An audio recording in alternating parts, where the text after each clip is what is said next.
大家好，我係十里蘭灘瓜瓜，歡迎大家咧收睇我今期嘅頻道吓，係好心要同大家見面啦。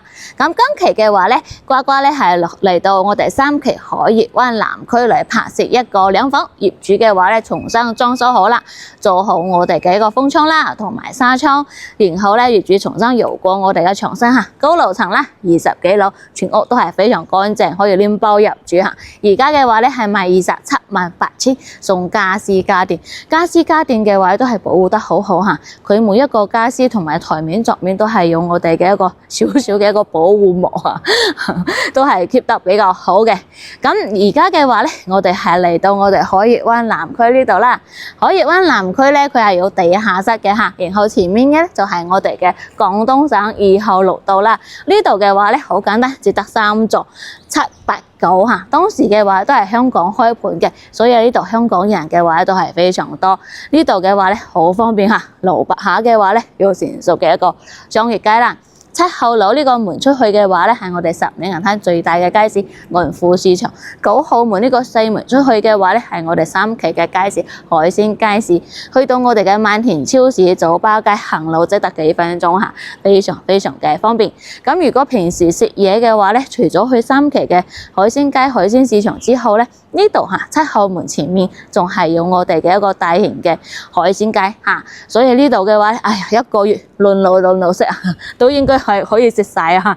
我應該食唔晒吓，因為咧前面仲開咗啦。咁而家嘅話咧，呢度真係度假非常之舒服啦。然後咧呢度係慢生活，然後咧購物嘅話咧買嘢都係非常之方便，都係非常多人喺呢度長期居住吓。好啦，唔講咁多啦吓，278,000，跟住我哋鏡頭一齊去睇下片先啦。OK， 咁我哋到呢個單位呢度啦吓，再簡單講下呢個情況。呢個嘅話咧係高樓層嘅兩房，69個方，可以做南北對樓嘅。業主嘅話咧重新搖過我哋嘅牆面啦，然後嘅話咧廁所做好我哋個乾濕分離，然後仲做好我哋嘅風窗下嗰個小陽台嗰度，兩房2個騎樓，69個方，視野 OK， 樓下就係成熟嘅商業街。我哋繼續一直睇下。咁呢度嘅話咧，業主嘅話佢係重新裝好我哋個防蚊紗窗啦。平時咧開住呢個窗，打開後面呢個門係可以做我哋南北對樓下。69個方嘅話咧，呢個牆係比較靠後面嘅所以咧睇上去咧嘅話咧比較大氣啲，係咪？咁呢邊嘅話咧係我哋食飯嘅一個位置吓。呢度嘅話佢係擺咗鞋櫃啦，鞋櫃上面嘅話咧係擺咗自己嘅一個儲物櫃，好似我哋度擺我哋嘅遙控器啊、手提電話呢度咧擺下自己嘅雜物，呢度係放鞋嘅然後咧呢邊嘅話咧，佢係一個食飯嘅位置，4人位嘅一個餐桌。呢個餐桌嘅話，佢係自己加嘅一個墊吓，呢種到時候可以唔要。不過咧，佢呢種凳嘅話咧，亦都算好新淨吓，可以繼續用翻。然後呢個都保護得好好吓。呢個業主嘅話咧，都係俾心機啦亦重新搖過呢個牆面啦然後咧呢種燈嘅話都係換得好靚，好光猛，係咪？睇下呢個梳化嘅話咧，唔知係咪梳化床好似係梳化床喎吓，佢係一個梳化床嚟噶，人多嘅時候咧都係拉出嚟，再直接瞓到一個人就 OK 啦。呢種茶几嘅話咧，佢都係保護得好好呢個嘅話咧都係比較要講究嘅業主啦。金錢樹呢個係真嘅金錢樹。電視櫃咧擺啲好多雜物啦。呢度仲有一個金錢樹呢個係一個飛利浦嘅一個電視。呢個電視嘅話咧睇上去都幾新淨應該都可以用嘅。咁佢換咗一個風扇燈啦。呢度嘅話係隔離嘅一個空調啦。呢個大廳嘅話咧就係咁。呢種小凳小桌嘅話，到時候可以搬陽台呢度飲茶或者飲咖啡嘅時候可以用得上防蚊紗窗啦。做好呢邊嘅話咧就係我哋騎樓嘅一個位置啦。呢邊可以睇到我哋少少嘅山景，同埋咧樓下咧係我哋成熟嘅一個商業街啦。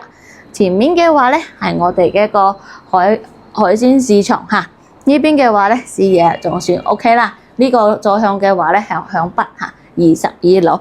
陽台嘅話咧佢依家係擺我哋嘅生活陽台啦OK， 接住過嚟睇下2個房間同埋我哋剩低嘅廚房同埋陽台先。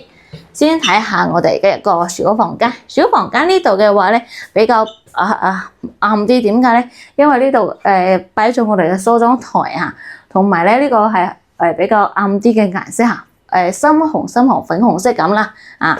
然後呢度嘅話咧，就係擺咗一個2人份嘅床啦，1.5米嘅床，仲保護得好好，應該係有小朋友過嚟啊。有個麻雀台啊喺呢度，平時中意打麻雀嘅話咧，就攤開啦。木地板嘅話都係比較乾淨嚇。睇下我哋嘅廚房，廚房呢度有個2個門嘅一個雪櫃啦。呢度係一個爐頭都係幾新淨嚇，同埋呢個抽油煙機都係比較乾淨啲。然後上面嘅嘢咧都係咩都有嚇，水壺、電飯煲呢種都係有嘅。睇下我哋呢度。生活陽台6.5公斤嘅洗衣機，呢個都係松下嘅。咁呢個嘅話咧係一個萬家樂嘅熱水器啦，風窗啦、紗窗啦做好晒，然後呢度可以擺啲雜物，成間屋嘅話咧都係比較乾淨嚇，可以睇得出嚟係比較講究嘅一個業主啦。睇下我哋廁所嚇，廁所嘅話咧佢係做好一個乾濕分離啦，然後咧，佢廁所馬桶咧喺呢度，然後呢個係一個沖啦、排氣扇啦喺呢邊，平時嘅話咧上廁所，如果有人想洗手嘅話咧，都唔會受影響，隔斷咗咁呢種牆身嘅話咧都係比較乾淨啦，可以睇到啦嚇，滲水反梘甩皮嘅現象目前係冇啊。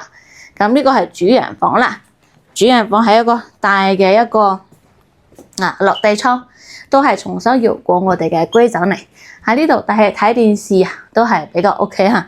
呢個業主應該比較驚凍嘅，然後有我哋隔離嘅一個空調啦，呢邊嘅話咧仲有一個梳妝台唔係梳妝台2個床頭櫃呢邊。如果咧唔要床頭櫃嘅話咧，都可以買1.8米嘅床都 OK 嚇。呢個大衣櫃。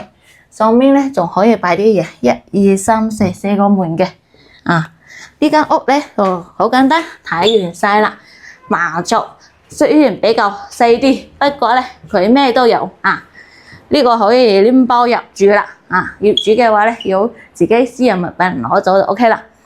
咁講下呢間屋嘅優點同埋缺點先啦嚇。第一個嘅話咧，呢個係講下佢嘅缺點嚇。第一個嘅話，呢度係向北嘅，我哋冬天嘅時候咧，如果吹北風嘅時候比較凍啲啦嚇。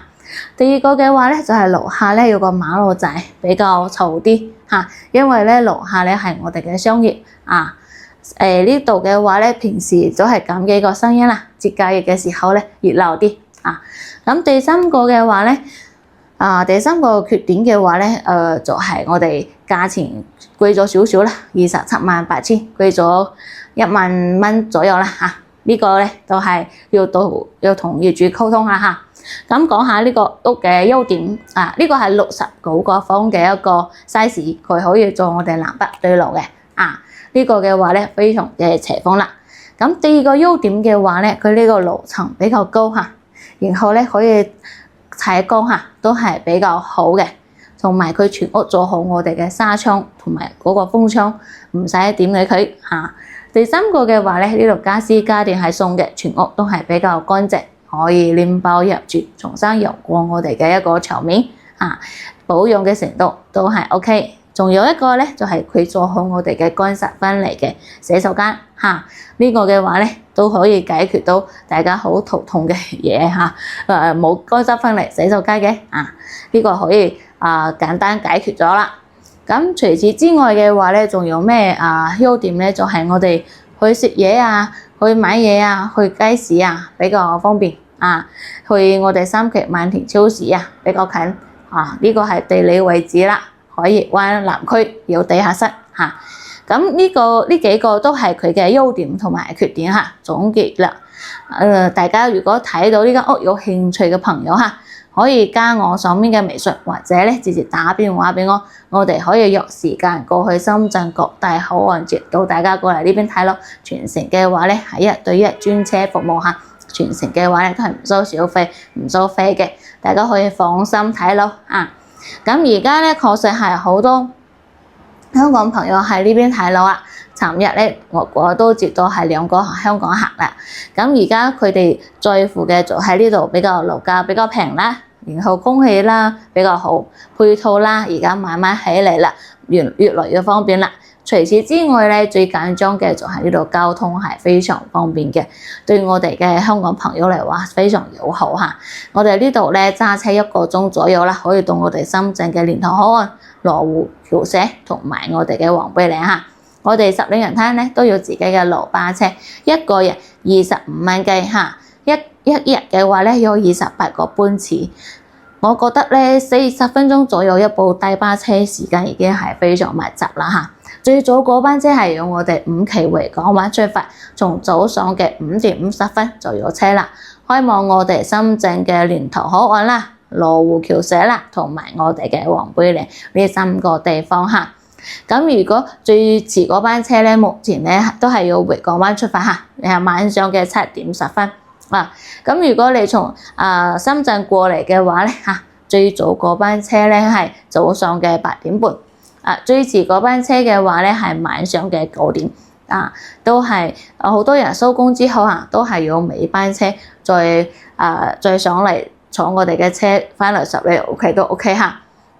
呢個嘅話咧就係我哋嘅路巴車啦，1期到5期嘅話咧都係要上車點同埋落車點嚇，非常之方便。好啦，我哋呢期嘅話咧就講到差唔多啦嚇。如果仲未訂閱嘅朋友，喐你的發財小字幫呱呱訂下個訂閱，你哋嘅支持係我哋堅持拍攝道路上最好嘅動力啦。好，我哋呢期講到呢度，下期見啦，拜拜。